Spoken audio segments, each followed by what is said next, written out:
મેલ અને ફિમેલ આ બંનેની સાયકોલોજી કઈ રીતે ડિફર કરતી હોય? ફિમેલ હંમેશા એક કમ્પ્લેન્સ હોય છે કે you are not giving me time. Partner જોડે અપેક્ષા હોય છે કે મને સમજતા નથી. આ ફિમેલ્સની કમ્પ્લેન તમને વધારે દેખવા મળે કે મેલ જ્યારે તમે પ્રોબ્લેમ શેરિંગ કરો તો એ સીધો સોલ્યુશન ઉપર કન્ફ્યુઝન ઉપર જાય, કારણ કે એમને એ રીતે ટ્રેન્ડ છે કે પ્રોબ્લેમ ઉપર વાત કરીએ તો સોલ્યુશન ક્યાં. અને ફિમેલને એવું છે, સાયન્ટિફિકલી કહું તો સ્ટડી એવું કહે છે કે females intelligence, emotional intelligence is more than male, their maturity is more than male. અને આમ એવી વસ્તુ વર્ક કરતી હોય કે લાઈક મેલમાં ફેમિનાઇન એનર્જી હોય અને ફિમેલની અંદર મસ્ક્યુલિનિટી હોય, ત્યારે બી એજ થયું ને કમ્પ્લીટ કરે છે એકબીજાને. ફિમેલને એમ જ વિચારવામાં આવે કે ભાઈ ઘર છે, બીજી વસ્તુ છે કે તાર કેરિયર છે, પણ એના અંદર priority of house will be there, ત્યાં આવશે જ. પણ મેલના અંદર એવું છે કે અલગ છે કે ભાઈ તારે ફાઇનાન્સ, બીજી વસ્તુ બહારનું એ જ જવાબદાર છે.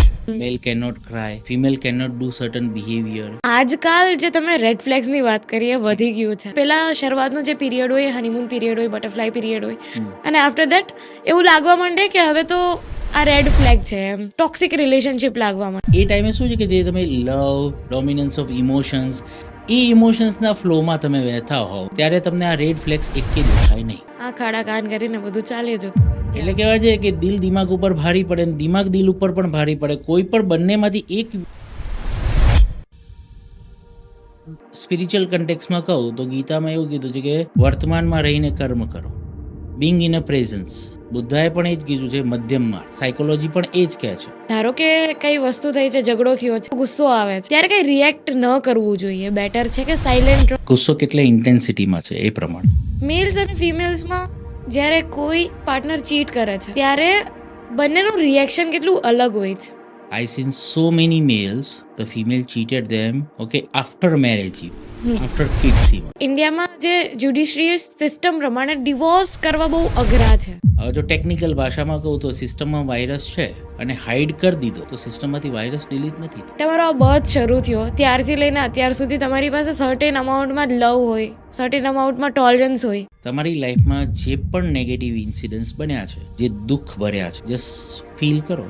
મોબાઈલમાં સોફ્ટવેર અપગ્રેડ કર્યો, મોબાઈલ અપગ્રેડ કર્યા, લાઈફસ્ટાઈલ અપગ્રેડ કરી, ગાડી અપગ્રેડ કરી, કપડાની લાઈફસ્ટાઈલ બધું જ આપણે અપગ્રેડ કર્યું, પણ આપણા ઇમોશન્સને ક્લીન કરીને, ફિલ્ટર કરીને આપણી સિસ્ટમને અપગ્રેડ આપણે નથી.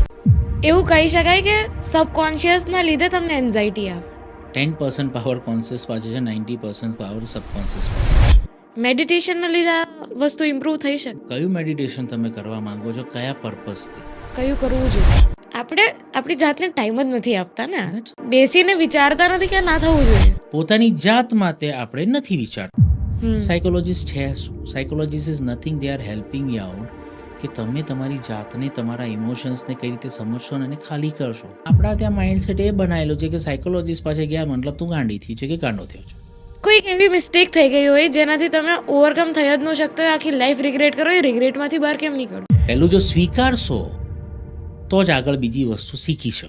કે સોશિયલ મીડિયા ઉપર અત્યારે આટલી બધી રીલ્સ ફરે છે, છોકરીઓના સ્ટાન્ડર્ડ હાઈ થઈ ગયા, રીલ્સથી બહુ એ લોકો ઇન્ફ્લુઅન્સ થાય છે. કોઈ પણ રિલેશનશિપ તમે લઈ લો, એ ગીવ અને ટેક ઉપર છે. સારા ભાષામાં, થોડો ખરાબ શબ્દમાં કહું તો રિલેશનશિપ એક ધંધો.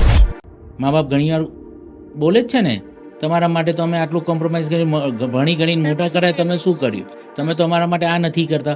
એ તો હિસાબ જ થયો ને. છેલ્લે તો આપણે પ્રેમનો બી હિસાબ જ કરીએ. એ જ કરીએ છીએ. સાયકોલોજીસ્ટ પાસે જવું જોઈએ કે સેલ્ફ ડાયગ્નોસિસ કરવું જોઈએ? તમને જજ કરવાનું મારું કામ નથી. તમને ક્યાં પ્રોબ્લેમ છે, એને કઈ રીતે તમે એમાંથી ઓવરકમ કરશો, એ થેરેપિસ્ટનું કામ હોય. તમે ગોડને કેવી રીતે જુઓ છો? ગોડને તમે પહેલા ડિફાઇન કઈ રીતે કરો છો? તમારા મત મુજબ લોનલીનેસ કેવી રીતે મેનેજ કરવી જોઈએ? મેરેજ કાઉન્સેલર પાસે ક્યારે જવું જોઈએ એક મેરિડ કપલ? લાઈફમાં રાઈટ પાર્ટનર કેવી રીતે ચૂઝ કરવું જોઈએ? કે આપણા મમ્મી કે પપ્પા કે જેને દેખીએ એ શું કહે છે, આ ભટકાય, આ જન્મમાં બીજા જન્મમાં નથી જોતા, આને તમારી જિંદગી ખરાબ કરી. તો તમે એ જ સલાહ તમે તમારા દીકરાઓ કે દીકરીને આપો છો. અને ઘણા પેરેન્ટ્સ એવા છે કે બસ better you can go for third person, go to the therapist. એવા તો બહુ ઓછા ઇન્ડિયા. આઈ સીન